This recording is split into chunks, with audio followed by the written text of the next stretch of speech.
ദൈവത്തിൻ്റെ അതിപരിശുദ്ധ തിരുനാമം വാഴ്ത്തപ്പെടുമാറാകട്ടെ.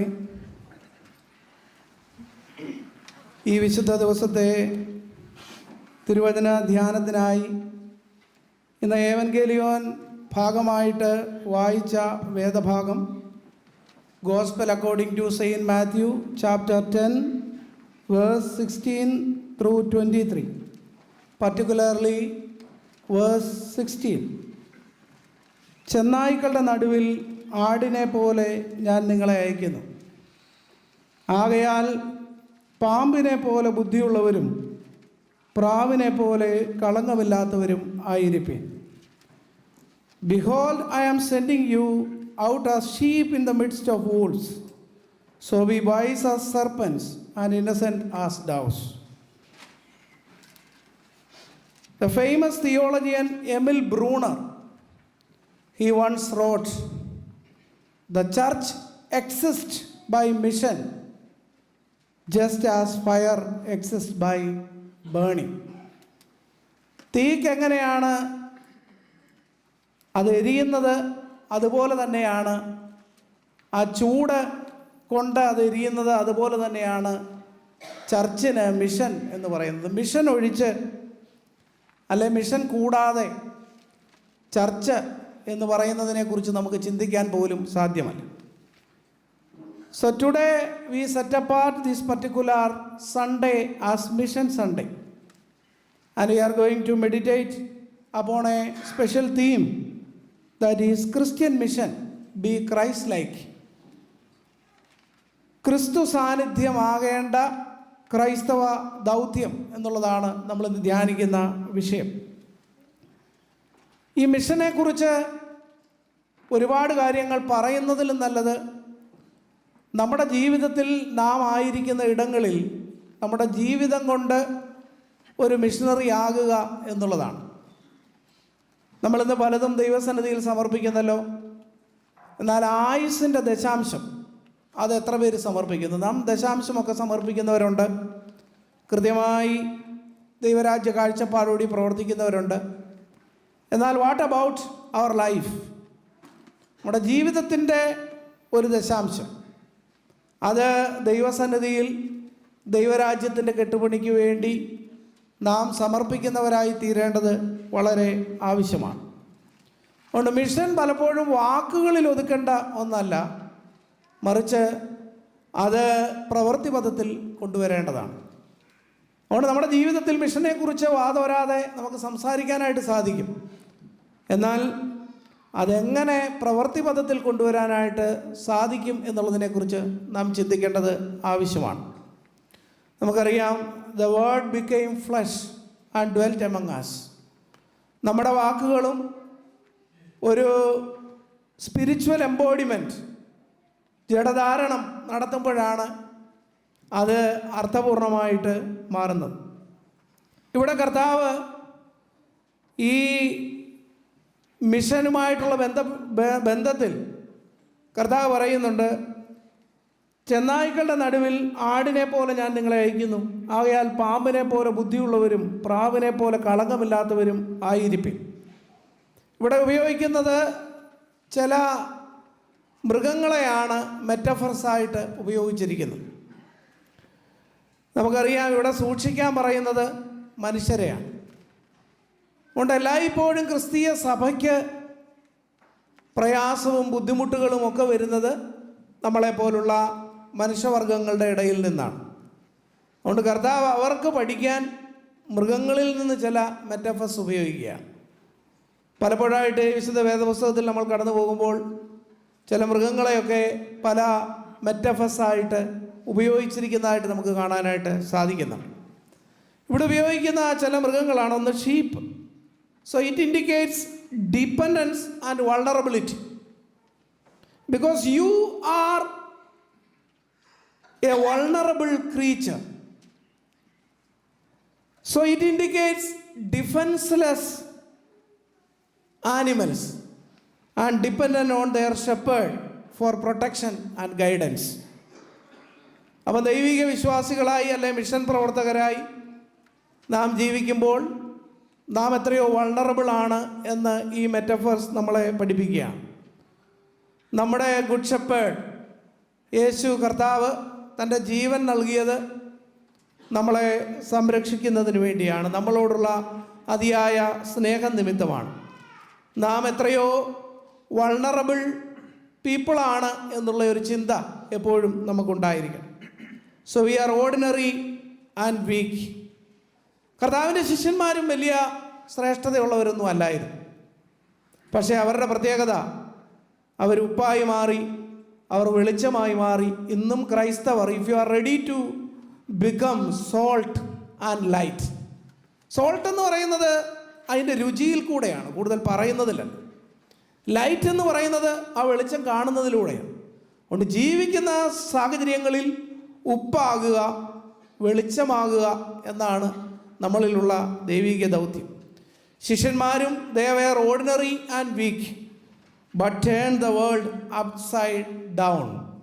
എന്നാൽ അവർ ഈ ലോകത്തെ കീഴ്മേൽ മറിക്കുന്നവരായിട്ട് മാറി. അതുകൊണ്ട് ഷീപ്പ് എന്ന് പറയുമ്പോൾ നമുക്കൊരു ഷെപ്പേർഡിൻ്റെ പ്രൊട്ടക്ഷൻ എപ്പോഴും വേണം. We are so vulnerable. മറ്റൊന്ന് ഇവിടെ ഉപയോഗിക്കുന്ന വൂൾസ് എന്നുള്ള മൃഗത്തിനെയാണ് ഉപയോഗിക്കുന്നത്. It indicates hostility and opposition. Because persecution and opposition to the gospel. Surely persecution is there. Still we are facing in India so many persecutions. I am not sure whether you are aware about that or not.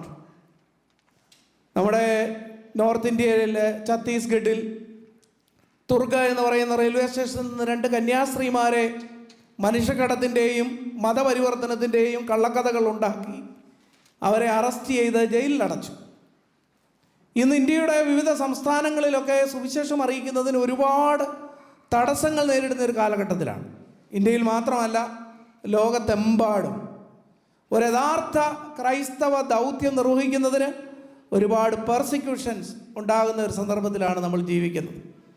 എന്നാൽ നീറോയുടെ കാലത്തുണ്ടായതോളം ഒരു persecutions ഉണ്ടായിട്ടില്ലെന്ന് തന്നെ പറയാം. എന്നിട്ട് പോലും ക്രിസ്തീയ സഭ അതിൻ്റെ നടുവിൽ വളർന്നു. ഈ മത്തായി എഴുതിയ സുവിശേഷം അതിൻ്റെ 10-ാമത്തെ അധ്യായം 17 മുതൽ versus commencing from 17 through 22 you can read. അവിടെ രേഖപ്പെടുത്തിയിരിക്കുന്നത് പെർസിക്യൂഷനെ കുറിച്ചാണ്. ക്രിസ്തീയ സഭകൾ അഭിമുഖീകരിക്കാൻ പോകുന്ന പെർസിക്യൂഷനെ കുറിച്ചാണ് കർത്താവ് രേഖപ്പെടുത്തിയിരിക്കുന്നത്. So remember, every challenge is an opportunity. അതിൽ തന്നെ അവസാനിക്കുന്നില്ല. വെല്ലുവിളികൾ വരുമ്പോഴാണ് സഭ വളരുന്നത് എന്ന് നമുക്ക് കാണാൻ സാധിക്കും.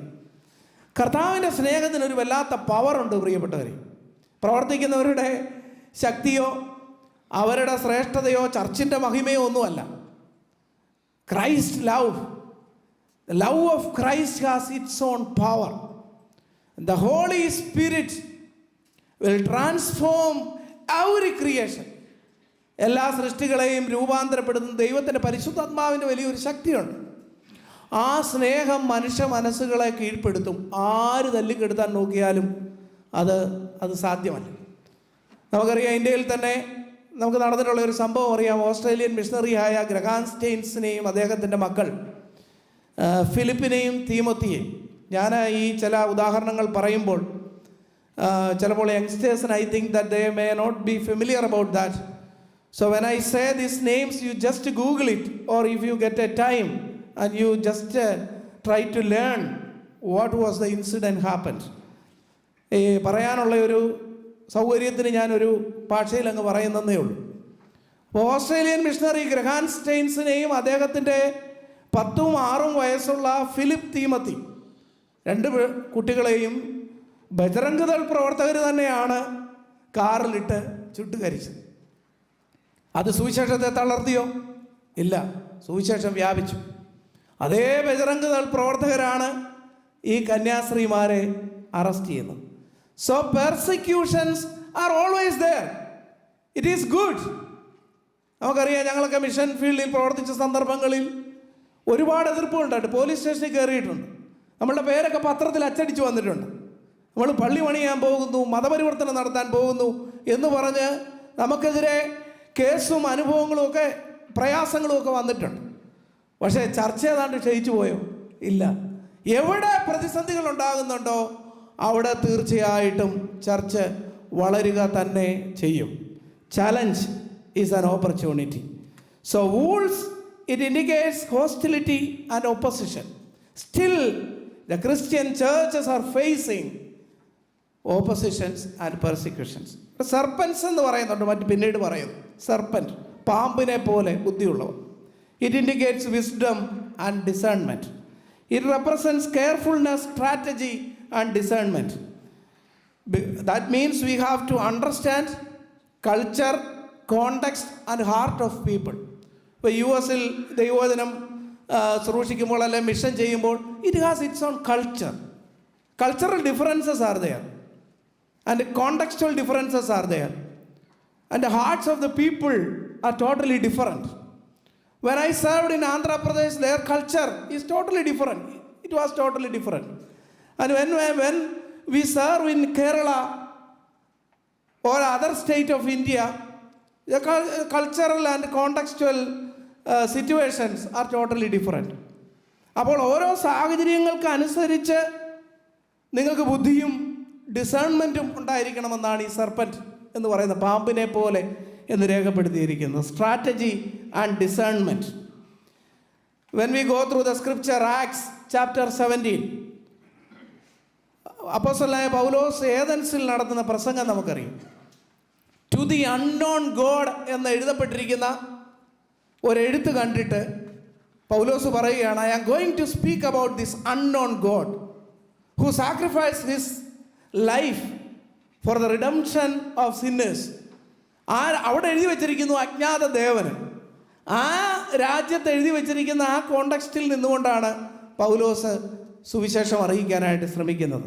അതൊരു നല്ല എക്സാമ്പിളാണ്. കോണ്ടെക്സ്റ്റുവൽ ഗോസ്പൽ പ്രൊക്ലമേഷന് നല്ലൊരു ഉദാഹരണമാണ്. So we have to use wisdom and cultural understanding to proclaim the gospel effectively. Otherwise we can't do an effective ministry. If I am not ready to understand the cultural and contextual situations, I can't do an effective ministry. നമ്മൾ ഒരു ക്രിസ്തീയ പ്രവർത്തകരായി നാം ജീവിക്കുന്ന ചുറ്റുപാടും സാഹചര്യവും എല്ലാം മനസ്സിലാക്കി വേണം ശുശ്രൂഷ ചെയ്യുവാനെന്നാണ് ഈ ഒരു മെറ്റഫർ കൊണ്ട് ഉദ്ദേശിക്കുന്നത്. മറ്റൊന്ന് പ്രാവിനെ കുറിച്ചാണ് പറയുന്നത്. It indicates innocence and purity. Even in a hostile world we remain uncorrupted and sincere. നമുക്കറിയാം, നോഹയുടെ പെട്ടകത്തിൻ്റെ വെളിയിലേക്ക് മലങ്കാക്കയെ വിട്ടപ്പോൾ മലങ്കാക്ക തിരിച്ചു വരുന്നില്ല. കാരണം അത് മലിനമായിട്ടുള്ളതൊക്കെ കണ്ടിട്ട് അവിടെ ഇരുന്ന് അത് തിന്ന് രസിച്ചിരിക്കുക. മലിനത കണ്ടപ്പോൾ അതിലേക്ക് പോയതാണ് മലങ്കാക്ക. എന്നാൽ പ്രാവിനെ വിടുമ്പോൾ അതിനങ്ങനെ അതിലിരിക്കാൻ സാധ്യമല്ല, അത് തിരിച്ചു മടങ്ങി വരികയാണ്. ഒടുവിൽ വെള്ളം താന്നു എന്നുള്ള ശുഭവാർത്ത അറിയിക്കാനായിട്ട് കൊക്കിലൊരു ചുണ്ടിലൊരു ഒലിവലയും കൊത്തിക്കൊണ്ടാണ് പ്രാവ് വരുന്നത്. പ്രാവ് എപ്പോഴും വിശുദ്ധ വേദപുസ്തകത്തിൽ രേഖപ്പെടുത്തിയിരിക്കുന്ന സമാധാനത്തിൻ്റെ ചിഹ്നമാണ്. It indicates innocence and purity. So that means as the disciple of Christ, as a Christian, even in a hostile world, we remain uncorrupted and sincere. ഈ മാറിക്കൊണ്ടിരിക്കുന്ന ലോകത്തിൽ നമ്മൾ അൺകറപ്റ്റഡ് ആയിരിക്കണം. നമുക്കും തെറ്റിപ്പോകാനുള്ള സാധ്യതകളുണ്ട്. We have to lead a Christian life in a sincere manner. And in a corrupted world, we must keep ourselves as uncorrupted. When we go through the scripture, you can see that Stephen, he faced persecution with purity and forgiveness. അത് തന്നെയാണ് നമ്മൾ ഈ ഗ്രഹാസ്റ്റെയിൻസിൻ്റെ ജീവിതത്തിലുമൊക്കെ കാണുന്നത്. ഈ മക്കളെയും ഭർത്താവിനെയും ചുട്ടുകരിച്ചിട്ടും ഗ്ലാഡിസ്റ്റെയിൻസും എസ്തേറും, അവർക്കൊരു മോളോടുണ്ട്, അവരോട് ക്ഷമിക്കാൻ തയ്യാറായി. എന്തിനേറെ പറയുന്നു, കേരളത്തിലെ ഒരു ഉദാഹരണം നമ്മൾ എടുത്താൽ, എറണാകുളത്ത് പുല്ലുവഴി, ഞാൻ ഈ മലയാളത്തിലാണ് സ്റ്റോറി ടെല്ലിങ്ങിന് ഏറ്റവും നല്ലത്, അതുകൊണ്ട് മലയാളത്തിൽ തന്നെ പറയാം. എറണാകുളത്ത് പുല്ലുവഴി എന്ന് പറയുന്ന സ്ഥലത്തിൽ നിന്ന് ഒരു കുടുംബത്തിലെ 2 പെൺകുട്ടികൾ കന്യാസ്ത്രീമാരായി സുവിശേഷ വേലയ്ക്ക് സമർപ്പിതരായി. Sister Rani Maria and her sister Selmi Paul ഒരു കുടുംബത്തിൽ നിന്നാണ് സുവിശേഷ വേലയ്ക്ക്. അവർ പഠിപ്പില്ലാത്തവരോ ഒന്നുമല്ല, അവർ സുവിശേഷ വേലയ്ക്ക് വേണ്ടി സമർപ്പിതരായി പോയവരാണ്. അതിലെ റാണി മരിയ, സിസ്റ്റർ റാണി മരിയ മധ്യപ്രദേശിലെ ആദിവാസികളുടെ ഇടയിൽ ശുശ്രൂഷ ചെയ്തുകൊണ്ടിരിക്കുമ്പോൾ അവർക്കറിയില്ല ഈ ഗ്രാമത്തിലുള്ളവർക്ക് എങ്ങനെ യഥാർത്ഥത്തിലുള്ള ജീവിതം നയിക്കണമെന്നറിയുകയില്ല. ഇന്ന് ഈ പ്രസംഗം കേട്ടുകൊണ്ടിരിക്കുന്ന ലാംഗ്വേജിന് പ്രോബ്ലം ഉള്ളവരെല്ലാവരും you have to study the life and witness of sister Rani Maria. If you type you can understand the life and history of Rani Maria in Google itself. അപ്പോൾ സിസ്റ്റർ റാണി മരിയ അവിടെ പോയി ശുശ്രൂഷ ചെയ്തപ്പോൾ ഈ പാവപ്പെട്ടവരെ പുനരുദ്ധരിച്ച് അവർക്ക് വേണ്ടി ഒരുപാട് സെൽഫ് ഹെൽപ്പ് പ്രൊജക്റ്റുകളും മേലാളന്മാർ ലാൻഡ് ലോഡ്സ് അവരുടെ മേൽ നടത്തുന്ന അന്യായമായിട്ടുള്ള ഇടപാടുകളെ ചൂണ്ടിക്കാണിച്ച് അവർക്ക് വേണ്ടി അവരെ പുനരുദ്ധരിക്കാനൊക്കെ ശ്രമിച്ചപ്പോൾ അവരെല്ലാവരും സംഘടിച്ചു ഇവളെ തട്ടിക്കളയാനായിട്ട് പ്ലാൻ ചെയ്തു. ഒരു ദിവസം ഇവൾ ബസ്സിൽ കൂടെ യാത്ര ചെയ്യുമ്പോൾ അവർ പൈസ കൊടുത്ത് കൂലി കൊടുത്ത് സാമന്തർ സിംഗ് എന്ന് പറയുന്ന ഒരു മനുഷ്യനെ ഇവളെ കൊല്ലാനായിട്ട് ഏൽപ്പിച്ചു. ബസ്സിൽ വെച്ച് അതിദാരുണമായി പ്രിയപ്പെട്ടവരെ 54 കുത്ത്. That person stabbed on her body 54 times and brutally killed. റാണി മരിയെ കൊല്ലുന്നതായിട്ട് നമുക്ക് കാണാനായിട്ട് സാധിക്കുന്നു. ബസ്സിൽ വെച്ച് 54 കുത്തി അവളെ കൊല്ലുകയാണ്. അവിടം കൊണ്ട് തീർന്നില്ല കഥ. ഈ സാമന്തർ സിംഗിനെ പോലീസ് അറസ്റ്റ് ചെയ്തു, ജയിലിലാക്കി. എന്നാൽ ജയിലിൽ കുറേ വർഷങ്ങൾ കഴിഞ്ഞപ്പോൾ അവളുടെ സിസ്റ്റർ സെൽമി പോൾ ഈ ജയിലിൽ കിടന്ന സാമന്തർ സിംഗിനെ കാണാനായിട്ട് വരികയാണ്. കാണാൻ വരുന്നത് ഹിന്ദുക്കളുടെ ഒരു ഫെസ്റ്റിവലാണല്ലോ രക്ഷാബന്ധൻ. രക്ഷാബന്ധനിൽ നമുക്കറിയാം ഡെക്കറേറ്റഡ് ത്രെഡ്, രാഖി, അത് ഒരാളുടെ കയ്യിൽ കെട്ടും. അതിൻ്റെ അർത്ഥം ബ്രദറും സിസ്റ്ററുമായി അംഗീകരിക്കുന്നു എന്നുള്ള അർത്ഥമാണ്. അതായത് ഒരു സ്ത്രീ ഒരു പുരുഷൻ്റെ കയ്യിൽ കെട്ടുമ്പോൾ ഞാൻ എൻ്റെ സഹോദരിയാണ്, എന്നെ സംരക്ഷിക്കാൻ നിനക്ക് ബാധ്യതയുണ്ട് എന്ന് പറയാതെ പറയുന്ന ഒരാചാരമാണ് രക്ഷാബന്ധൻ്റെ രാഖി കെട്ടുക എന്ന് പറയുന്നത്. അപ്പോൾ ഈ സിസ്റ്റർ സെൽമി പോൾ ജയിലിൽ ചെല്ലുകയും ഈ സാമന്തർ സിംഗുമായിട്ട് സംസാരിക്കുകയും അവൻ്റെ കരത്തിൽ അവൻ്റെ വിശ്വാസം അനുസരിച്ച് രാഖി കെട്ടുകയും ചെയ്തു. അതുകൂടാതെ അവൻ ജയിൽ ശിക്ഷ കഴിഞ്ഞ് വെളിയിൽ വരുമ്പോൾ ഈ കുടുംബം അവനെ അവരുടെ എറണാകുളത്തുള്ള പുല്ലുവഴിയിലുള്ള, ഇത് കെട്ടുകഥയല്ല, it is a reality, still Samandar Singh is living as a witness and Selmi Paul is there and that family is there, their brothers are there. അതുകൊണ്ട് അവിടുത്തെ ഈ എറണാകുളത്തെ പുല്ലുവഴിയിലെ വീട്ടിലേക്ക് ഈ കുടുംബം ഈ സാമന്തർ സിംഗിനെ കൊണ്ടുവരികയും അവനോടൊപ്പം വിരുന്ന് കഴിക്കുകയും ചെയ്ത അനുഭവം. ഇപ്പോഴും റാണി മരിയയുടെ ഫെസ്റ്റിവലൊക്കെ നടക്കുമ്പോൾ റാണി മരിയെ വാഴ്ത്തപ്പെട്ടവളായിട്ട് കാത്തലിക് ചർച്ച് പ്രഖ്യാപിച്ചു. ഫെസ്റ്റിവൽ നടക്കുന്ന സമയത്തൊക്കെ അയാൾ വരുന്നുണ്ട്. ഇപ്പോഴും അവരുടെ ക്ഷമയുടെയും അവരുടെ ഒരു നിഷ്കളങ്കതയുടെയും അവരുടെ ശുദ്ധ മനസാക്ഷിയുടെയും കർത്താവിൻ്റെ സ്നേഹത്തിൻ്റെ ഒരു നിദർശനമായി അവർ ക്ഷമിച്ചതിൻ്റെയും പ്രതീകമായി ആ ഒരു സംഭവം ഇപ്പോഴും നിലനിൽക്കുക. ആർക്ക് സാധിക്കും? ഇതാണ് ക്രിസ്തീയ സഭയുടെ ഒരു പ്രത്യേകത. ഈ സ്നേഹത്തിൽ കൂടെ, ഈ ക്ഷമയിൽ കൂടെയാണ് സഭ വളർന്നിട്ടുള്ളത്. ഞാനൊരു കുടുംബത്തെ ഉദാഹരണമായിട്ട് പറഞ്ഞു എന്നേ ഉള്ളൂ.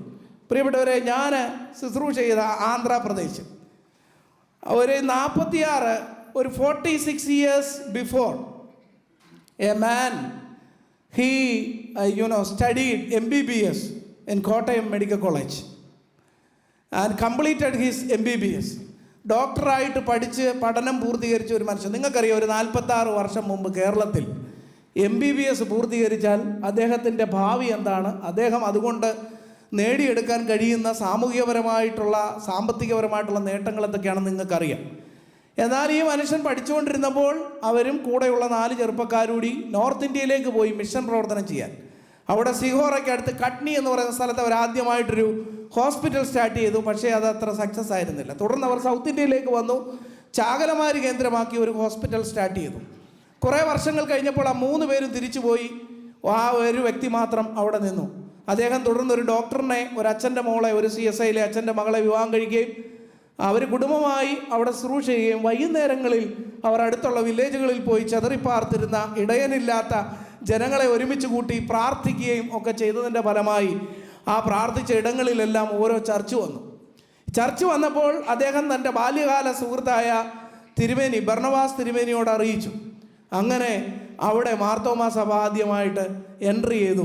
ഇന്ന് അവിടെ 11 മിഷനുണ്ട്. ഇന്ന് അവിടെ 10-13 പരം അച്ഛന്മാർ അവിടെ ശുശ്രൂഷ ചെയ്യുന്നു. 56 പരം സുവിശേഷകർ അവിടെ ശുശ്രൂഷ ചെയ്യുന്നു. ഏതാണ്ട് 2-3 ജൂനിയർ കോളേജ്, അതുപോലെ പ്രൈമറി സ്കൂളുകൾ, അതുപോലെ അനവധി ദേവാലയങ്ങൾ ആ പ്രദേശത്തുണ്ട്. പ്രിയപ്പെട്ടവരെ, ഒരു മനുഷ്യൻ്റെ വിഷൻ, അദ്ദേഹത്തിൻ്റെ പേരാണ് ഡോക്ടർ OU ജോർജ്, അഞ്ചേരിക്കാരൻ, അഞ്ചേരി ക്രിസ്തോസ് മാർത്തോമ ഇടവകക്കാരൻ. അദ്ദേഹം മരിച്ചു ഈ 1-2 വർഷങ്ങൾക്ക് മുൻപ്. അദ്ദേഹത്തെ അവിടെ തന്നെയാണ് അടക്കം ചെയ്തിരിക്കുന്നത്. അദ്ദേഹത്തിൻ്റെ ഒറ്റ പ്രവർത്തനമാണ് ഞാൻ ശുശ്രൂഷ ചെയ്ത നരസാപുരം മിഷൻ പോലും സ്റ്റാർട്ടായത്. അദ്ദേഹം വൈകുന്നേരങ്ങളിൽ വില്ലേജുകളിൽ പോയി ആൾക്കാരെ കൂട്ടി സുവിശേഷം പറഞ്ഞതാണ്. What about your life? നമ്മുടെ ജീവിതത്തിൻ്റെ ദശാംശം അവധി കിട്ടുമ്പോൾ, അല്ലെങ്കിൽ ഞാൻ പഠിച്ച ഒരു പ്രത്യേക ജീവിത സാഹചര്യങ്ങളിൽ എനിക്ക് ഈ മിഷനിൽ പോയി ഒന്ന് വോളണ്ടിയറായി പ്രവർത്തിക്കണം, അല്ല എൻ്റെ കുഞ്ഞുങ്ങളെ ആരെങ്കിലും ഒരാളെ ഈ സുവിശേഷ പ്രവർത്തനങ്ങൾക്ക് വേണ്ടി എനിക്ക് സമർപ്പിക്കണം. In this United States, there are so many opportunities.